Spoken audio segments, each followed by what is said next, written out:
Bueno,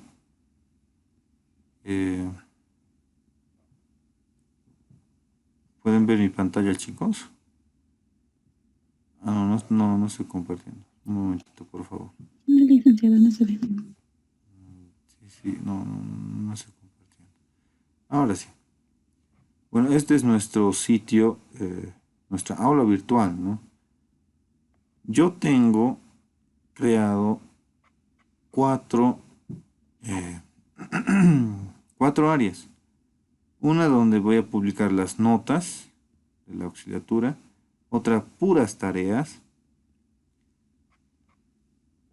otra va a ser material adicional que voy a colocar como videos tutoriales de YouTube, libros, todo lo que responde a la materia. En esta parte de clases de auxiliatura voy a subir los videos tanto de las clases que estamos pasando de forma sincrónica como las clases asincrónicas, como la anterior vez hemos pasado. Tal vez no están acostumbrados a ese método de pasar clases asincrónicas. La forma de pasar esas clases es que yo prepare material para ustedes y ustedes contesten, ¿no? Por ejemplo, de los 135 que están inscritos, aquí me sale 135, no, 36. De los 136 alumnos, solamente han respondido 99 en este formulario. No era nada difícil. Muchos han sacado 5 sobre 5, 4. Hay notas de 0, igual las he publicado y ustedes las pueden revisar. Cada tarea tiene su puntaje y su ponderación. Al final, todas las tareas suman los 10 puntos. Participación en clases igual vale como puntos extra, pero todo es ponderado sobre los 10 puntos. Ahora, este semestre no sé si se va a llevar la misma modalidad del anterior año, que se hacía autoevaluaciones. Y ahí tendrían otros 5 puntos que voy a calificar y otros 5 puntos el docente. Esa parte todavía no he coordinado con el docente y tendrían que esperar, ¿no?, a las indicaciones. Por un lado eso, ¿alguna duda sobre esto? Para entrar directamente al avance. Muchos han preguntado en qué se debe hacer, no sé qué estudiante ha dicho eso. Aquí no sé por qué no leen las instrucciones, dice el formato del archivo a enviar debe ser PDF. O sea, si alguien me envía en Word, ni siquiera lo voy a ver. ¿Por qué? Porque no le va a dejar el formulario subir archivos de Word, ni de PowerPoint, ni de cualquier formato que ustedes quieran. Este formulario está creado solamente para admitir PDFs. ¿Ya? 1, 2. En la nota 3, o sea, en el punto número 3, dice como nombre del archivo a enviar colocar el número de carnet. Y aquí les muestro un ejemplo. Aquí no pongo lugar de expedición, no pongo mi nombre, no pongo nada más que el número. Ojo con eso. ¿Por qué? Porque si el archivo, aquí bien claro dice en la nota, ¿no? Si el archivo enviado no contiene el número de carnet como nombre, la tarea no será calificada. ¿Por qué? Yo tengo una macro en Excel donde tengo todos sus números de carnet de ustedes. Son bastantes, no puedo estar revisando o acotejando cada uno con el nombre. Perdería el tiempo. Entonces lo que hago es agarrar el número de carnet, busco en la lista que yo tengo y le pone la nota, dependiendo a cómo está su tarea. Eso hago. Pero si me ponen con expedición, con letras, y no está el número nomás, pues lo siento mucho, mi programa va a decir que no han presentado. Ya, por eso es que he puesto esta nota importante. Aquí está explicado, no sé por qué se tienen que perder ni nada. Y tienen hasta el 11 de abril. Aquí dice fecha de entrega 11 de abril. ¿Ya? Pasada esa fecha, ya no se admiten lo que es entregas, ¿no? Se entrega con retraso y ya no la voy a calificar. En el material. Aquí hay varios videos que he puesto que me han parecido interesantes sobre conceptos básicos de la informática y la historia de las computadoras. ¿Por qué pongo esto? Porque en el examen siempre ponen sobre las generaciones de las computadoras. Y me parece más didáctico que ustedes aprendan viendo videos, es más interesante, imágenes y todo, que leer un libro o un PDF un poco más duro de leer, ¿no? Y bueno, de esta manera se presentan las clases asincrónicas, como le he dicho. El video está publicado también en mi canal y el cuestionario. Siempre va a haber un cuestionario con las clases asincrónicas. En este caso, cuando pasamos sincrónicamente, solo va a haber video y el PDF de lo que hemos avanzado. ¿Ya? Preguntas.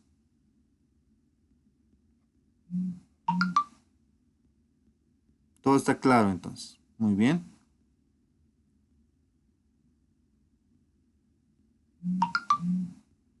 Voy a dejar de compartir.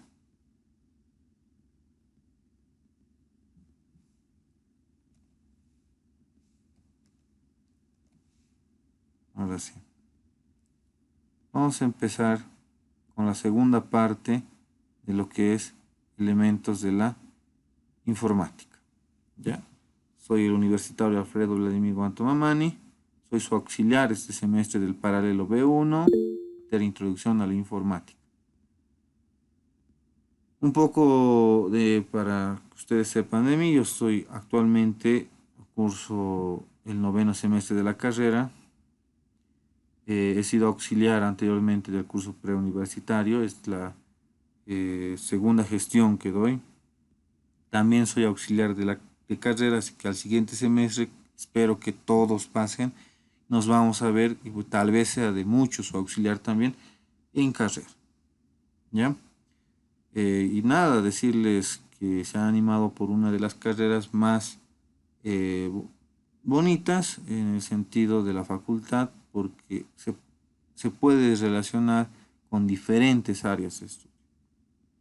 Ya, así que no es cerrada la carrera. Bueno, comenzaremos.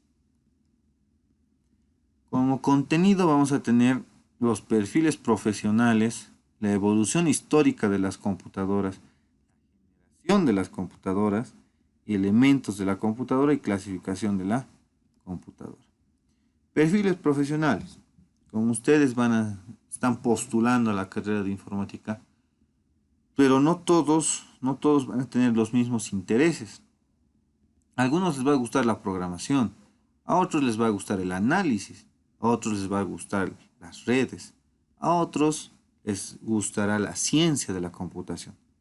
Dependiendo a qué área ustedes se evoquen, está relacionado el perfil profesional para usted. En este caso tenemos como primer perfil es el informático y dice que es capaz de diseñar, desarrollar e implementar sistemas de información que permitan la captura, almacenamiento, tratamiento y presentación de información correspondiente a diversas áreas de aplicación. Como segundo perfil tenemos ingeniero de sistemas. Emplea las técnicas y metodologías proporcionadas por la informática para el diseño y la elaboración de sistemas de información. Ahora, la diferencia entre informático e ingeniero, ambos aplican metodologías. Ya sea el informático, ya sea el ingeniero, y si no está en el concepto, no es que esté mal, simplemente que lo obvian. ¿Por qué? Porque el informático es más cientista que el ingeniero. El ingeniero aplica, como dice aquí, emplea, pero el informático crea. ¿Ya? Nosotros vamos a ser licenciados en informática, pero con una mención en ciencias de la computación o en ingeniería de sistemas. Los que optan por ciencias de la computación es más al aspecto científico. Aquellos que les gusta investigar, indagar, son curiosos, les va a encantar el aspecto científico porque hoy en día, cada día está creciendo más la tecnología. Por ende, el informático no deja de aprender. Y a ese aspecto van las personas que son curiosas, las personas que indagan en un tema y les apasiona la investigación. Por el otro lado, los ingenieros aplican diferentes metodologías para llegar a un fin y materializar lo que el informático hace. O sea, el informático sueña, crea, pero el ingeniero lo vuelve real. ¿Ya? El informático puede almacenar una enorme cantidad de información sustentándola hacia un sistema. En cambio, el ingeniero implementa el sistema. ¿Ya? Ahora, un tercer perfil es el analista de sistemas, que dice, su tarea consiste en realizar el análisis y diseño de un sistema específico con el apoyo de técnicas y metodologías de la informática y la ingeniería de sistemas. Su función más importante es recopilar información y determinar requerimientos. Por ejemplo, en los bancos hoy en día requieren mucho de matemáticos, aunque no lo crea. Pero a su vez, el matemático necesita estar apoyado en un analista de sistemas. Este analista proporciona todos los conocimientos informáticos, como dice, los requerimientos, para que este matemático lo transforme y saque una predicción sobre una toma de decisión. En la carrera van a llevar distintas materias que va a hablar sobre la toma de decisiones. Pero este perfil se encarga en sí como un auditor. Audita los sistemas que hace tanto el informático como el ingeniero. Lo que el informático crea y lo que el ingeniero lo vuelve real, el analista busca los errores. Busca en qué puede fallar y predecir el posible fallo para que la empresa o la institución no caiga en eso, ¿no? Como cuarto perfil tenemos el programador de sistemas. Un programador es un individuo que ejerce la programación, es decir, que escribe programas de computadora o ordenador. Ya abarcándonos en lo que es la programación y que vamos a llevar en este curso, informático o ingeniero que no sepa programar, se dice que no es informático. Porque la esencia del informático, del ingeniero de sistemas, es la programación. Si no puedes programar o plantear una solución a un problema, no eres llamado informático. Para un problema ustedes van a encontrar 5, 6, hasta 10 soluciones. Y es lo que caracteriza al informático. Que no se estanca con una solución, sino está el plan A, el plan B, hasta el plan Z pueden tener. Así que eso es la formación que van a recibir y ustedes ya eligen qué perfil quieren tener. Ya pasando a la evolución histórica de las computadoras, ¿alguna pregunta sobre los perfiles? Yo he recabado estos 4 porque me parecen los más importantes. Hay más. Hay redes, hay cibernética, hay bioinformática, hay nuevas ciencias que están apareciendo también respecto a la informática. Informática forense también. Pero para mí estas 4 resaltan, ¿no? Nada, no hay preguntas. Bueno, seguimos con la evolución histórica de las computadoras. A ver, nosotros conocemos hoy en día las computadoras, hasta las laptops, i7 hasta la i9, hay la décima, la decimoprimera, estamos bueno, creo que estamos en la 10ª generación y Windows 11 ya hay. Si quieren opinar, por favor, el micrófono enciéndalo, no estoy leyendo el chat. Disculpe, pero hasta donde yo tengo entendido, solo son 6 generaciones y la séptima aún no está del todo clara. Disculpe la intromisión. No, sí, sí, claro, está bien. Pero yo me refería a las marcas. Cuando ustedes van a la Justus y ven, quiero esa laptop, ¿de qué generación es? Le pregunto. Es de 10ª, es según el año, ¿no ve? Según el año de que sacan el modelo, le aumentan una generación. Por ejemplo, yo tengo una laptop que me compré el 2018, es de 7ª generación, una Core i5 de 7ª. Y al otro año 2019 han sacado una de octava, creo. A eso me refería, no me refería tanto a la evolución. Entonces en Intel es doceava generación y en Ryzen creo que es séptima o sexta. De Ryzen están en la... Exacto, ya, para los que son más cancheros en eso de comprar y estar al tanto, ya me entienden, ¿no? Para los que no, estamos ahí entrando a este mundo, ¿no? De la informática porque es necesario, ya va a ser cultura general para usted.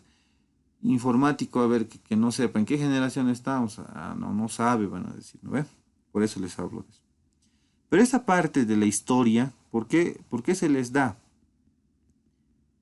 Porque ustedes van a tener que aprender cómo piensa esta computadora, desde lo más básico, desde apretar una tecla, cómo va la instrucción en binario para que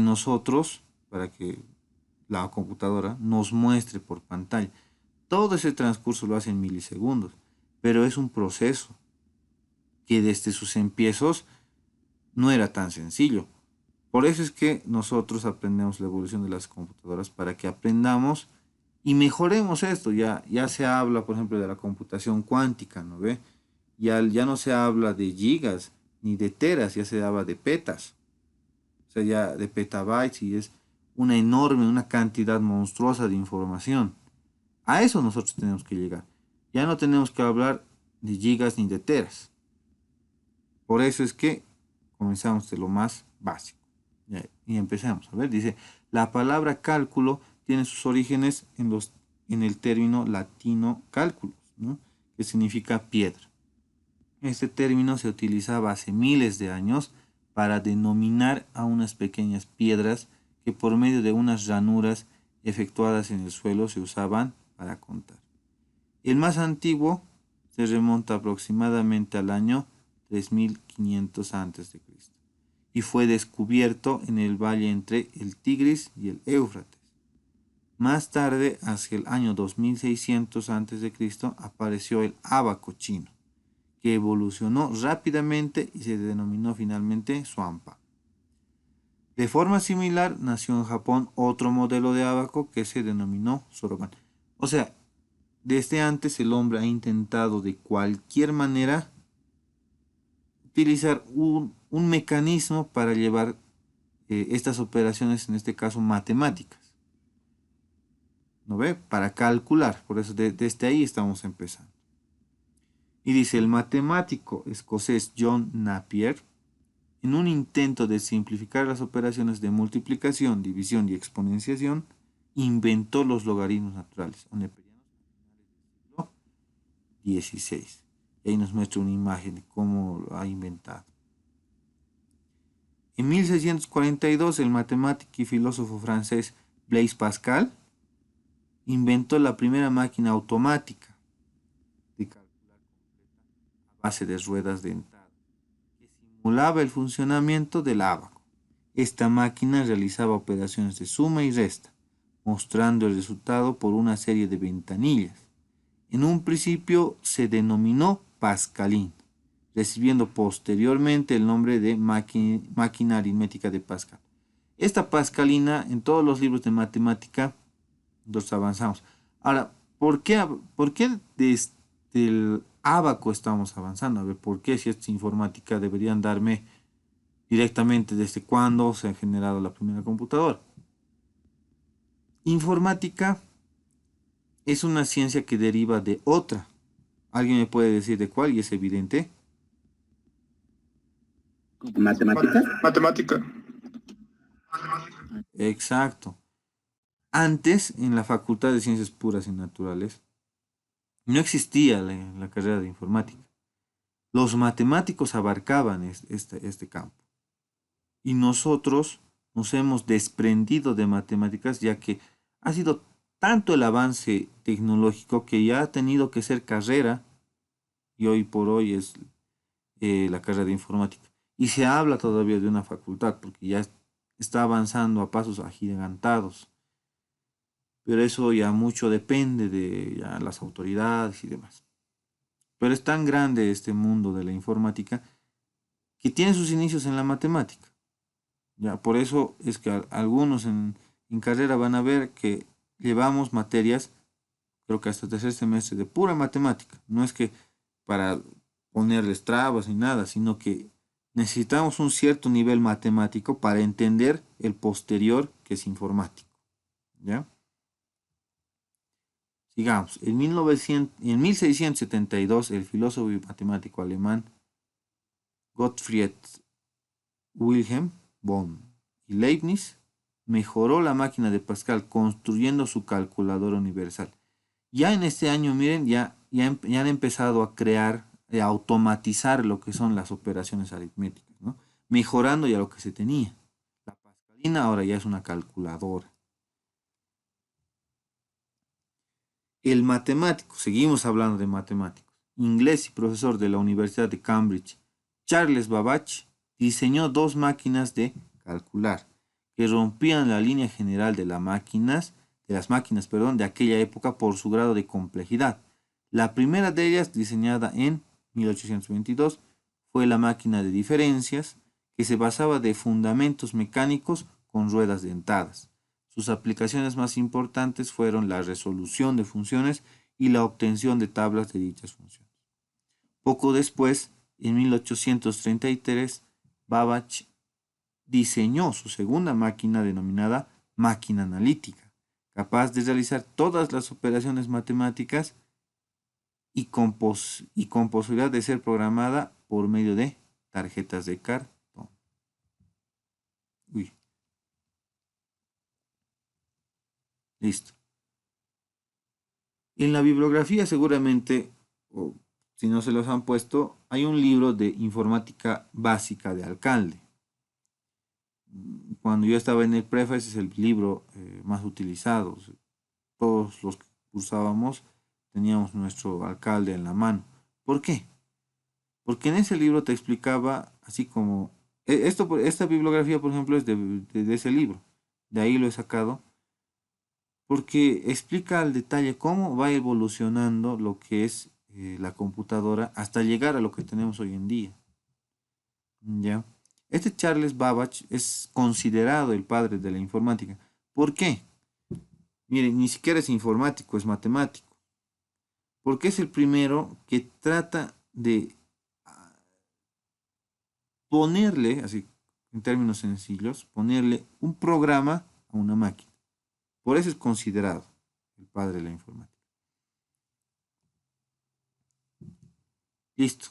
Ya empezamos a hablar, o sea, él da pie, Babbage da pie a lo que ya vamos a hablar sobre las generaciones, lo que ustedes decían, que ya estamos recién vamos a entrar a la séptima, estamos en la sexta. Él da paso a que se den nuevos descubrimientos. Ya tenemos la primera generación de 1951 a 1958. 7 años dura esta generación. Dice, con ENIAC a la producción en serie no fue inmediato. Esta generación se caracteriza por, a ver, las características de cada generación de memoria tienen que saber, ya para el examen. Estaban construidas con electrónica de válvulas. Se programaban en lenguaje de máquina. Usaban tarjetas perforadas para entrar los datos y los programas. Usaban cilindros magnéticos para almacenar información e instrucciones internas. Eran sumamente grandes, utilizaban gran cantidad de electricidad, generaban gran cantidad de calor y eran sumamente lentas.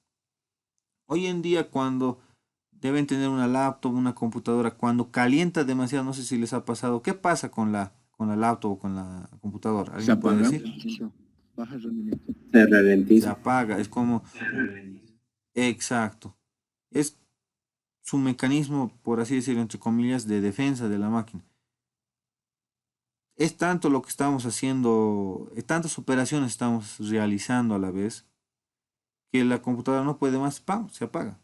En estos tiempos solo podían realizar una operación y para esa operación, de paso, tenían que tener una cámara de refrigeración demasiado grande porque generaban tanta calor que cuando llegaba un límite, esta se apagaba y solamente manejaban una instrucción.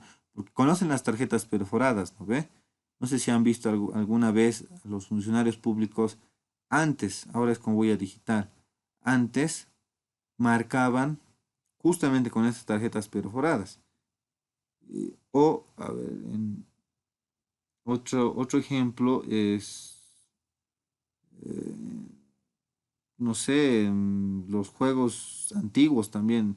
Bueno, estas tarjetas pueden encontrarlas, si no se están ubicando muy bien, googleenlo un ratito, pónganle imágenes de tarjetas perforadas, ahí van a ver. Y estas tarjetas son las que daban las instrucciones para nosotros, como dicen, programemos. Hoy en día tenemos una cantidad enorme de IDs, así se llama, donde vamos a programar. Tenemos también en línea, como el que vamos a usar tal vez el Colab, que es para Python. Hay también Anaconda, hay muchos IDs. A los que saben de programación me deben estar entendiendo. A los que no, no se preocupen, vamos a llegar a eso. Pero en esos tiempos no había eso. Tenías que poner tu tarjeta y si te equivocabas en una instrucción, ¿qué es lo que pasaba? Arruinabas la Ten- tarjeta y tenías que volver a hacerlo todo de nuevo y me imagino que era demasiado caro. Exacto. Aparte que perdías tiempo, era un gasto enorme para las empresas. ¿Por qué? Porque las tarjetas en esos tiempos no eran baratas. O sea, todo era caro. Y además que tenías que tener un departamento en sí solamente para una máquina. O sea, como una casa, un piso solamente para una máquina. Imagínense. Ahora vamos a pasar a la segunda generación. Ya va del 59 al 64. A ver, preguntas. Creo que alguien quiere preguntar. Alguien está con su micrófono encendido. A ver. Ay, ay, ahora lo han apagado. No hay preguntas, dudas, consultas. Nada. Auxi, Listo, seguimos. sobre las máquinas de la primera generación, digamos, ¿qué tipo de operaciones les hacían realizar? Perdón. ¿Qué tipos de Sí, operaciones? ¿cómo era tan complejo hacerlas funcionar? ¿Qué les hacían hacer al principio? Porque cualquier computadora. Bueno, a ver. El, las, los primeros programas se hacían, como dicen, el lenguaje de bajo nivel, o sea, el lenguaje de máquina. Solo se manejaban ceros y unos. No se manejaban ni instrucciones en inglés, como ahora se hace.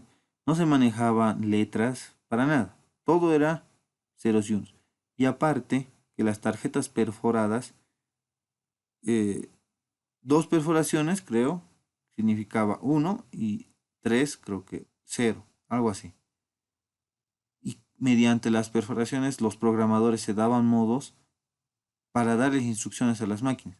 Ahora, ¿qué programas se ha hecho? Como hemos visto, se ha realizado lo que son las operaciones aritméticas con una calculadora. O sea, se querían, en ese tiempo lo que más se necesitaba era agilizar las cuentas, o sea, minimizar el trabajo de los contadores, porque antes todo hacían a máquina.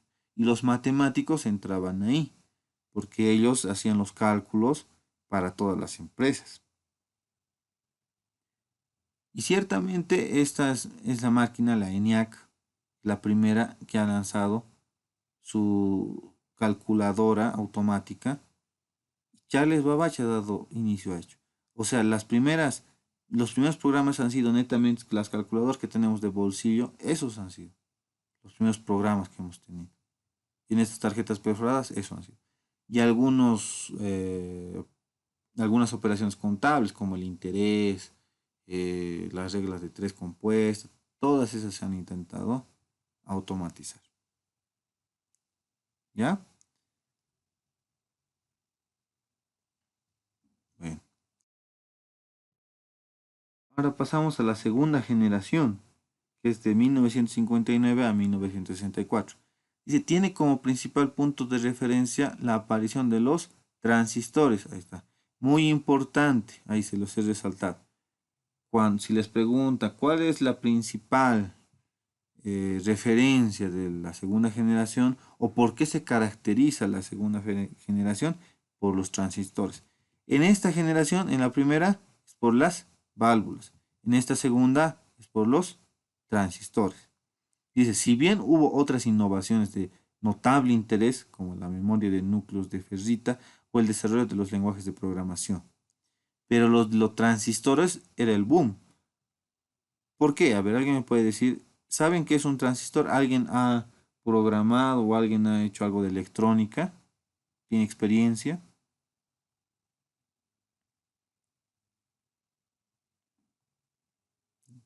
No importa que se equivoquen, Yo creo igual que vale. regulaba la cantidad de electricidad. Exacto. Los transistores regulaban la cantidad de electricidad que pasaba al tener estas máquinas grandotas que tenemos aquí. Miren, estos son las tarjetas perforadas. Aquí entraban y ellos las programaban. Y en esta parte, esos cables que ven heredados, los programadores los cambiaban de lugar cuando querían darles instrucciones. Será todo muy complejo. Y además, como utilizaba una gran cantidad de información, perdón, una gran cantidad de electricidad, estas se calentaban. Ante eso aparecieron los transistores. Estos ya medían lo que es la electricidad, como ha dicho su compañero. Ahora, además surgen los programas procesadores de texto de hojas electrónicas como el WordStar y el VisiCalc. Estos programas, por ejemplo, han cambiado de nombre. Todos conocen el bloc de notas, ¿no ve? Ese bloc de notas, por ejemplo, que no tiene ni color, solamente se le puede cambiar el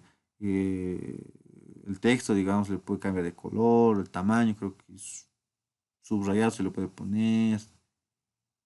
Esos, ese bloc de notas, que hasta ahora lo usamos hoy en día, incluso sirve para programar,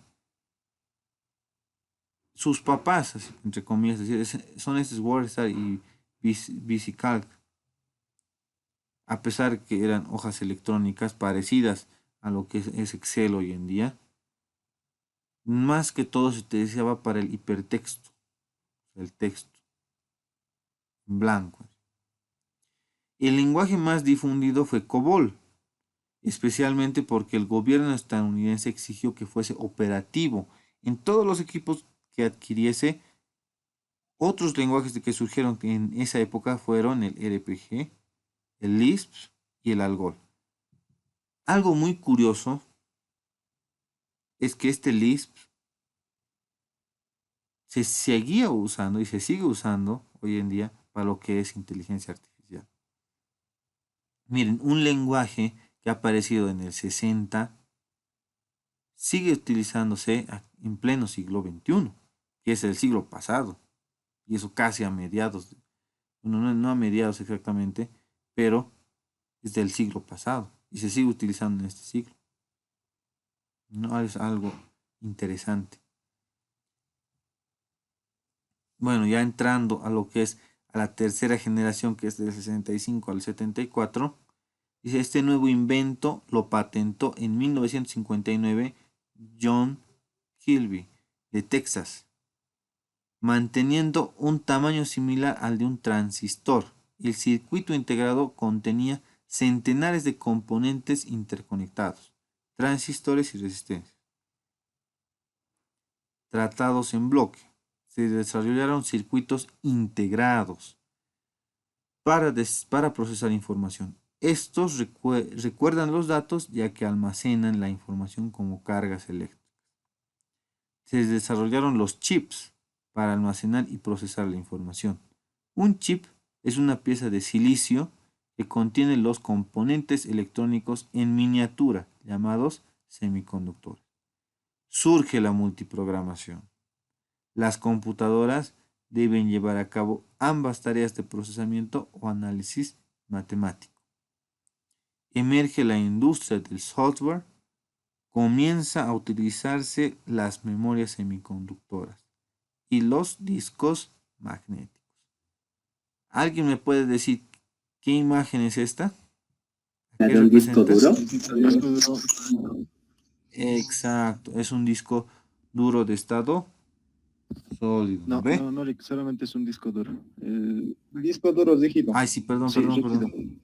Rígido, eso, estado sólido es otra cosa. Ya me estoy adelantando de generación. Mm, Exacto. ¿Alguna duda hasta aquí?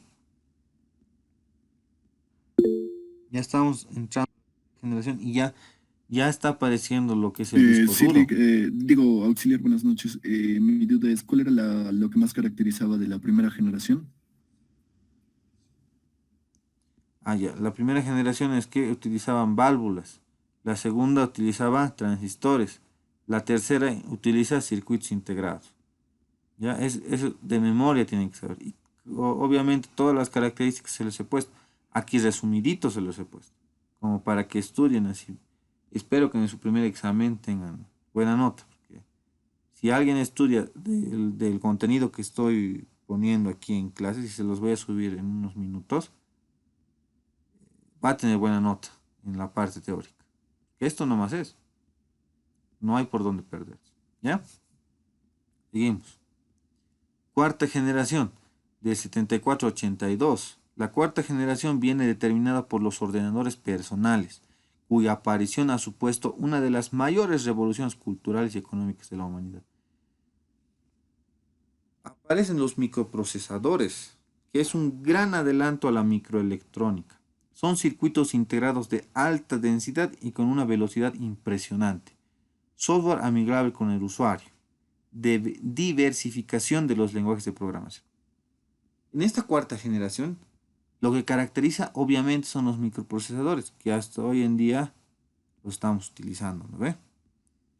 Estos microprocesadores, ¿cuál es la ventaja? A diferencia de los otros, que estos ya son menos costosos. Bueno, volviendo a lo que es la primera generación de una máquina tan grande, ya se está volviendo algo cómodo, algo que todas las personas lo pueden utilizar. Tal vez en su época no estaba el precio tan reducido como ahora, o tal vez no tan accesible, ¿no? Pero hoy en día ya tenemos todos. Por lo menos, aunque sea una computadora de escritorio, una i3 o una Core y Duo, una Core y Duo, salva, ¿no? Podemos hacer muchas operaciones. Ahora, el software amigable, ya empiezan a salir los distintos sistemas operativos. Seguramente ustedes están llevando en COM 99, ¿no ve? Los sistemas operativos. A ver, ¿cuántos sistemas operativos conocen? Windows, uno móvil sería Android, iOS, macOS, iOS, Linux, muy bien. Linux, Debian, Deepin, Linux. MP3. Ya, esos son los Mac. de Linux. Está bien, mm, está bien. Muy bien, conocen. Ya empieza a aparecer ese mundo de lo que es sistemas operativos. Por eso el software se vuelve amigable con nosotros. En la primera y en la segunda, solo los programadores podían entender a la máquina, porque todo era a bajo nivel. Si a una persona común y corriente le ponías al lado de un ordenador de estas máquinas grandes, o bien lo fregaba o bien no entendía. ¿Ya? Pero hoy en día, o sea, ya en los años 80, ya podían los usuarios, una persona, digamos, con un cierto de nivel de estudio, ¿no? Podía entender qué es una computadora, ¿no? Y de diversificación de los lenguajes de programación. Ya, no, ya empiezan a aparecer, o sea, el Lisp, el Algol, el COBOL. En esta cuarta generación empiezan a aparecer, por ejemplo, Java, si no me equivoco, el lenguaje C, que es anterior a Java, y también el lenguaje, ahí se me ha ido el nombre ahorita, pero el que padre de todos, como se dice, del que se ha desprendido varios lenguajes, es el C. Bueno, avanzamos a la quinta generación. Yo le he cortado hasta aquí porque la sexta ya me parece que no ha cambiado tanto con lo que es la quinta. No hay muchas novedades. Y en todos los libros, sobre todo en la bibliografía que tenemos en el prefacultativo, hablan hasta la quinta generación. ¿Ya? Dice, Japón lanzó en 1983 el llamado Programa de la Quinta Generación de Computadoras, con los objetivos explícitos de producir máquinas con innovaciones reales en los criterios mencionados. Y en los Estados Unidos ya está en actividad un programa de desarrollo que persigue objetivos semejantes, que pueden resumirse de la siguiente manera. Mayor velocidad en los microprocesadores. Con los avances se empiezan a crear máquinas con inteligencia artificial. Se generan lenguajes de programación de alto nivel. Y aquí hablamos de Python, hablamos de C++, aquí ya netamente entra Java, C Sharp y todos los lenguajes habidos y por haber, a Android, ¿no ve? Ya entran en este, ya son de alto nivel. ¿Por qué? Porque el de bajo nivel que utilizaban ceros y unos era tan pero tan difícil que los mismos programadores gastaban recursos y energías en simplemente programar algo muy sencillo, que hoy en día nos cuesta mucho. O sea, si ustedes van a programar una calculadora y se equivocan en alguna instrucción, a lo máximo perderán 3 segundos o un minuto, digamos, en borrar y ver el error. Pero en cambio, en esos tiempos se tardaban de un día en encontrar el error y también en gastar los recursos, ¿no? Listo, hasta aquí.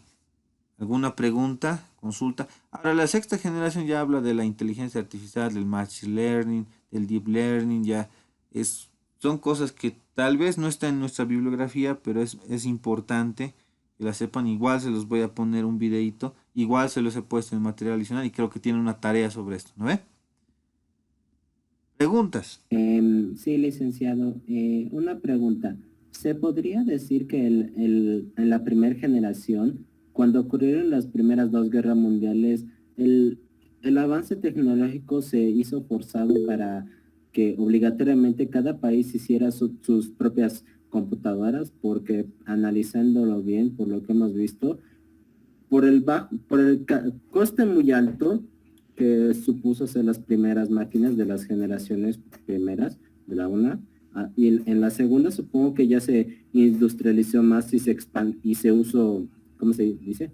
Y se hizo una expansión global a escala mayor. Pero en todo caso, en nuestra séptima generación, que sería lo que estamos teniendo ahora, sería más simplificada que la sexta, ¿no? Porque aparte de hacer programas y optimizar el rendimiento, entonces lo que nosotros estamos buscando es simplificar aún más todo lo que estamos usando, ¿no? Muy buena observación. Cada vez que se habla de el avance tecnológico, siempre va a ser en reducir y optimizar los recursos en este caso. Desde antes se hablaba en los videojuegos de un metauniverso, como lo que quiere lanzar Facebook, ¿no ve? Pero desde antes había eso. El ciberespacio es otro mundo y ya es otra cosa con la computación cuántica. O sea, a eso tenemos que llegar.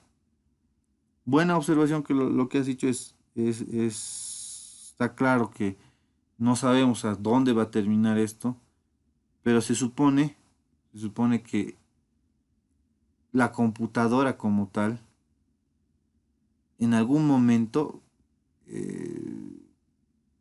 va a desaparecer y ya vamos a entrar a lo que es el ciberespacio. A eso se quiere llegar. No sabemos en cuántos años, se habla de aproximados que vamos a implementar y todo. Pero hasta hoy en día, en la actualidad seguimos utilizando. ¿Ya? ¿Algún aporte más de alguien que quiera decirnos? Buena observación, compañero. Listo. Elementos de la computadora. Ya pasando las generaciones y hoy en día tenemos la máquina de escritorio, debemos saber cómo funciona esta, pero antes, ¿qué unidades tiene dentro de lo que es la misma computadora? Ahora, concepto. Una computadora, también denominada ordenador o computador, es una máquina electrónica que recibe que recibe y procesa datos para convertirlos en información útil. Estructura de funcionamiento interno a arquitectura de von Neumann de 1945. Si Charles Babbage es el padre de la informática, von Neumann es el padre de la computadora, porque él es el que da los conceptos básicos de cómo se debe organizar, en este caso, la arquitectura de la computadora. Los ordenadores con esta arquitectura constan de 5 partes: la unidad aritmética lógica o ALU, la unidad de control, la memoria, un dispositivo de entrada-salida y el bus de datos, que proporciona un medio de transporte de los datos entre las distintas partes. Esto de memoria, ¿ya? De memoria tienen que saber esta parte de cómo y cuántas partes tiene una computadora, ¿no ven? O sea, qué unidades, ya. La ALU, ya. Unidad de aritmética lógica, unidad de control, memoria, dispositivos de entrada-salida, bus de datos. Fácil. Hardware es el soporte físico del computador. Corresponde a todas las partes físicas y tangibles de una computadora. Sus componentes eléctricos, electrónicos, electromecánicos y mecánicos, sus cables, gabinetes o cajas, periféricos de todo tipo y cualquier otro elemento físico involucrado.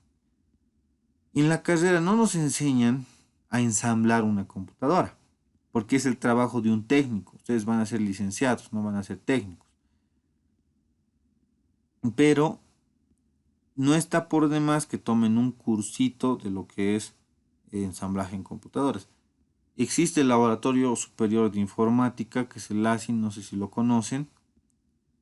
Cada semana o cada dos semanas a lo más, lanzan cursos de programación, también de lo que es mantenimiento de computadoras, y al finalizar dan certificados avalados por la misma carrera de informática.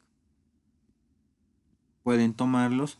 En este momento están buscando profesores y generalmente son los mismos docentes de la carrera. Les sugiero tomar un cursito, ¿no? Para saber esto de lo que es ensamblaje. Van a entender mejor a lo que estamos aprendiendo, tratando de explicarles, ¿ya? Dispositivos de entrada. De esta categoría son aquellos que permiten el ingreso de información, en general, desde alguna fuente externa o parte del usuario a la memoria principal de la computadora. A ver, menciónenme 3 dispositivos de entrada, rápido. De USB, USB, teclado, mouse, teclado y USB. Micrófono, Mouse, teclado, audífonos. micrófono, listo, cámara. audífono. Muy bien. Cámara, ¿cómo que cámara es dispositivo de entrada? A ver. Sí, Escáner, creo que escáner. sí es. Ah, ya, es otra cosa. Listo, hay una infinidad de dispositivos de entrada. Ya he mencionado algunos. Unidad central de proceso. Coordina el funcionamiento de todos los componentes del computador. Está compuesto por la unidad de control y la unidad aritmético-lógica. La unidad de control se encarga de interpretar instrucciones y activar señales de control para un funcionamiento ordenado del computador. La unidad aritmético-lógica realiza operaciones aritméticas, suma, resta, multiplicación, división y operaciones lógicas, AND, OR, NOT. La máquina, o sea el CPU en este caso, realiza estas operaciones básicas y toma decisiones. Solamente con estas operaciones nosotros le mandamos cualquier cantidad en, claro, el código ASCII, ¿no ve? Luego vamos a hablar del código ASCII un poco. Le damos instrucciones para que éste nos responda a determinadas tareas que nosotros le damos. Esto emula en mucho sentido al cerebro humano. Un momentito, por favor.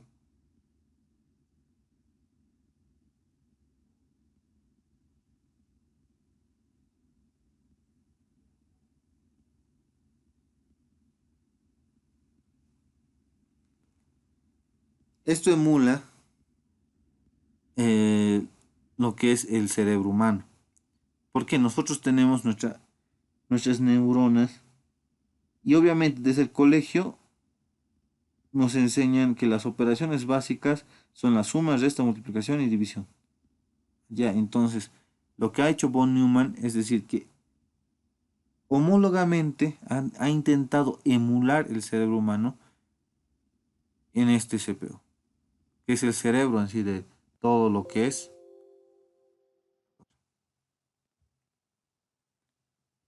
memoria principal, la RAM y la ROM. Esto ya hablando de la memoria de largo plazo y la memoria de corto plazo. ¿Cuál es la memoria de largo plazo?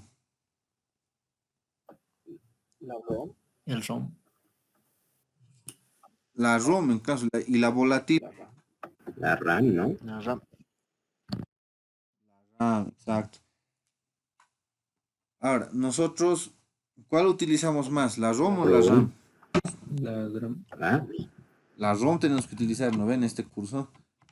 Que todo lo que estamos aprendiendo no va a ser para el rato, ya no estamos perfilando a ser profesionales, ¿no ven? Entonces, todo lo que aprendemos desde ahora, desde el curso preuniversitario, ya tiene que estar en la ROM, no en la RAM. ¿Ya? Y así, a ver, vamos a describir lo que es la memoria principal. La memoria principal o primaria, también llamada memoria central, está formada por bloques de circuitos integrados o chips capaces de almacenar, retener o memorizar. En las computadoras son utilizados dos tipos de memorias principales, la ROM y la RAM. La ROM o memoria de solo lectura viene grabada de fábrica con una serie de programas. Ejemplo, la rutina del BIOS o sistema básico de entrada y salida, y permanece activa mientras se está utilizando el computador. La RAM o memoria de acceso aleatorio es la memoria del usuario que contiene de forma temporal el programa, los datos y los resultados que están siendo usados por el usuario del computador. En general es volátil, pierde su contenido cuando se apaga la computadora, es decir, que mantiene los datos y resultados en tanto el bloque recibe. Entonces nosotros vamos a utilizar la ROM, ¿no ve? Listo, elementos de la computadora. Seguimos con los dispositivos de salida. Son aquellos que permiten emitir o dar salida a la información resultante de las operaciones realizadas por el CPU. Los dispositivos de salida aportan al medio fundamental para exteriorizar y comunicar la información y datos procesados, ya sea al usuario o bien a otra fuente externa, local o remota. Los dispositivos más comunes de este grupo son los monitores clásicos, no de pantalla táctil, porque los de pantalla táctil ya son dispositivos de... Ambos auxilios. Exacto, ya no son solamente de salida, ¿no? Cuando es de táctil ya podemos introducir datos. Las impresoras y los altavoces, ¿no? Los monitores, las impresoras y los altavoces son dispositivos de salida y entre otros. Dispositivos de almacenamiento secundario. El almacenamiento secundario, la memoria secundaria, memoria auxiliar o memoria externa, es el conjunto de dispositivos y medios de almacenamiento que conforman el subsistema de memoria de una computadora junto a la memoria principal, también llamado periférico de almacenamiento. Y ahí a su costado derecho tenemos todos los componentes, digamos, de almacenamiento secundario que podemos tener. Podemos tener un disco duro portátil, ¿no ve? Un DVD, un CD, pendrive, la tarjeta SD, una memoria stick, disco duro portátil y un disquete. Disquete creo que ya nadie usa. Creo que una foto ahora hoy en día, ni una foto creo que los 5 meguitas que tiene. Hay fotostick. He visto una foto de 2 gigas. Ya ese nivel hemos llegado. Software. Ya. ¿Alguna pregunta hasta aquí? Ya para pasar a lo que es el software, ya. Esto es todo lo tangible, todo el hardware. ¿Todo ha quedado claro? Sí, Lisa. Auxi, a medida que ha pasado el tiempo, ¿qué motivo habrá de que digamos, todos los archivos o toda la información sea más pesada, como las fotos que antes tal vez no eran tan pesadas y ahora llegan a pesar gigas. Bueno, una de las causas es la precisión. O sea, uno quiere tener, por ejemplo, en las fotografías, en la resolución más alta. En el cambio de los videos, lo propio. En cambio de los archivos, se está manteniendo en un nivel moderado. Incluso se los puede comprimir y claro, baja su resolución y todo eso, pero cuando son netamente libros y demás, se está manteniendo. En lo que se está agrandando, por así decirlo, el tamaño, es en los archivos de multimedia, es decir, juegos, videos, imágenes, todo lo que concierne a eso, todo de música, incluso hasta la música llega con distintos niveles de almacenamiento. Si quieres un mejor sonido, pesa, digamos, 10 megas. Un bajo, un medio, pesa, digamos, 5 o 6. Y uno pésimo, digamos, 3. Otros por ahorrarnos tal vez unos cuantos megas, elegimos el 3, ¿no? Pero no es tan nítido como el de 10, algo así. ¿Y a qué se debe eso? Es a las necesidades de cada persona, o sea, a lo que quiere, ¿no? Pero también se imaginan cuántos datos están siendo procesados ahorita desde Internet. A nivel mundial, hay servidores de Google, Firefox, de todos los browsers que tenemos disponibles. Pero todos en el planeta están utilizando Internet. Pero se imaginan cuántos datos está generando. Y esos servidores que conectan el Internet, ¿se imaginan cuántos datos procesan por minuto o por segundo? O sea, la cantidad es monstruosa a nivel mundial. No hablamos ni siquiera de teradatos, sino los petadatos, zetadatos inclusive. Entonces, al ver esta evolución del Internet, ha habido este cambio y las cosas han ido, bueno, los archivos han ido pesando más. Por eso, la ciencia de datos es otra área nueva de la informática y que está dejando mucho de qué hablar. Espero que los informáticos, ustedes o tal vez otros de nuestros compañeros que van entrando, indaguen más con esta área y salgan tal vez como analistas de ciencias de datos, ¿sí? Porque es el futuro. Este campo de la ciencia de datos lastimosamente está siendo abarcado por los matemáticos. Los matemáticos están intentando quitarnos una área que los informáticos deberíamos aumentarle en la universidad. Pero tal vez la mala administración o qué sé yo no está dejando que informática prevalezca en esta área. Pero cada día se generan millones de datos. Que no se ha de extrañar que de aquí a un par de años ya se pase a un lado lo que es la ciencia de la computación y entre a la ciencia de datos o el Big Data que hoy en día es el boom, o el Machine Learning, Deep Learning. ¿Ya? Muy bien. Ahora entramos a la parte del software. A ver, ¿qué es el software? Son programas imprescindibles para el funcionamiento de la computadora y son sistema operativo, lenguajes de programación y utilitarios. Toda computadora, toda, tiene un sistema operativo y este sistema operativo se basa bajo un lenguaje de programación y tenemos programas utilitarios. A ver, los que utilizan, y yo creo que la mayoría, Windows, ¿qué sistema? Bueno, el sistema operativo es Windows, pero ¿qué lenguaje de programación utiliza Windows? MS2. MS2, no. Ese Esas son funciones del DOS, pero no tiene que ver con el lenguaje de Java. programación. Java, no. C.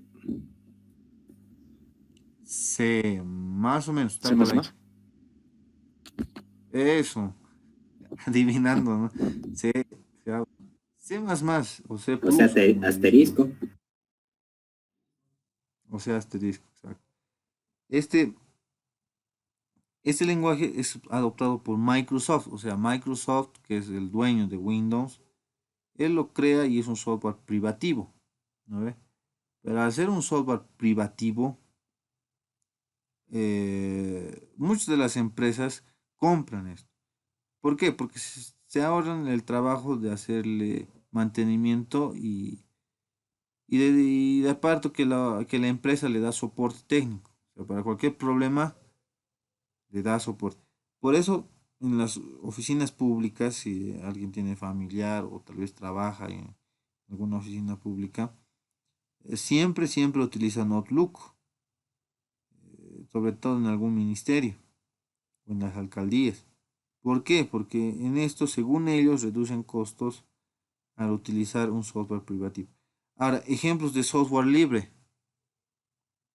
Linux. Linux es el ejemplo más representativo. ¿Por qué? A ver, Linux nos permite una variedad eh, de propuestas como Debian, Red Hat, Ubuntu. Hay bastantes distribuciones.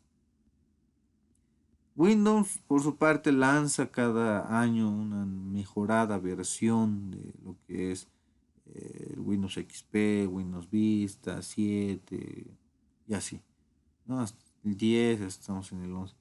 Eh,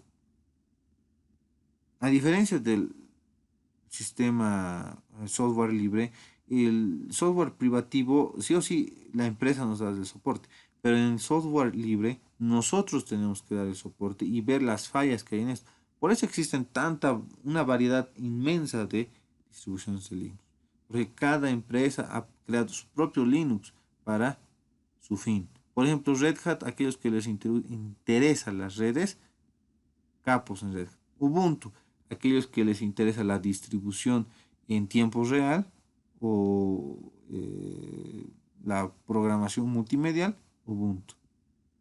Y así, cada categoría va. En cambio, Windows no es así. A ver, vamos a ver un minuto el chat. Daniel, ¿qué quieres Disculpe la preguntar? pregunta, pero si yo programo en Linux, al final de cuentas, si eso termino publicándolo, ¿hay algún tipo de demanda o regalía que se tiene que dar al Linux o algo por el estilo? No, no, para nada.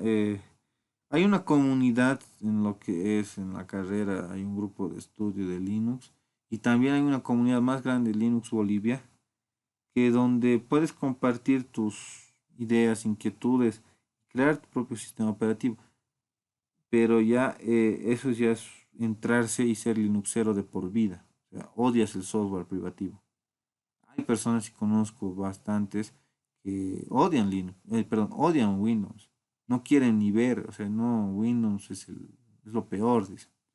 Hay otras personas que prefieren lo privativo que el software libre. Las diferencias a gusto de cada uno, pero no te cobran nada. ¿Mm? Listo. Sistemas operativos. Conjunto de programas que administran los recursos del sistema de cómputo y, y aprovecharlos al máximo.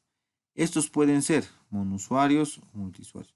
A ver, en monusuarios, los sistemas monusuarios son aquellos que nada más pueden atender a un solo usuario. Ejemplo, lo que ustedes decían, el DOS y el CPM. Ustedes están avanzando el lenguaje DOS, ¿no? Ve instrucciones a bajo nivel. Van a llamar a sus carpetas CD, un mkdir y todo eso. Eso solamente puede hacerlo varios usuarios a la vez, utilizar la pantallita del símbolo del sistema. Que no. No, no, nadie lo puede hacer porque el tratamiento es local. O sea, no, aunque nosotros nos pongamos en línea, estemos con Wi-Fi o internet, no vamos a poder compartir los datos o lo que queramos hacer a bajo nivel. Multiusuarios. Permite que dos o más usuarios utilicen sus programas al mismo tiempo. Unix y Windows, por ejemplo.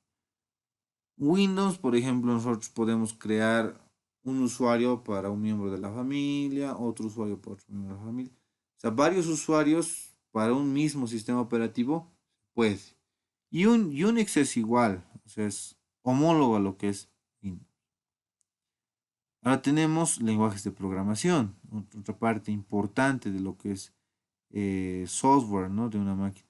Los lenguajes de programación son herramientas que nos permiten crear programas y software. Un lenguaje de programación es una construcción mental del ser humano para expresar programas. Está constituido por un grupo de reglas gramaticales, un grupo de símbolos utilizables, un grupo de términos con sentido único y una regla principal que resume las demás. Análisis, sintaxis y semántica. Eso es lo que denomina a un lenguaje de programación. La sintaxis y la semántica son muy importantes porque hay palabras reservadas que no podemos utilizar como variables. Eso lo vamos a ver ya al finalizar lo que es el curso preuniversitario. Y ahí vamos a analizar desde un diagrama de flujo hasta programarlo, ¿no? En un determinado lenguaje de programación. Yo supongo que va a ser Python. Software de aplicación. El software de aplicación es aquel que hace que el computador coopere con el usuario en la realización de tareas típicamente humanas, tales como gestionar una contabilidad o escribir un texto.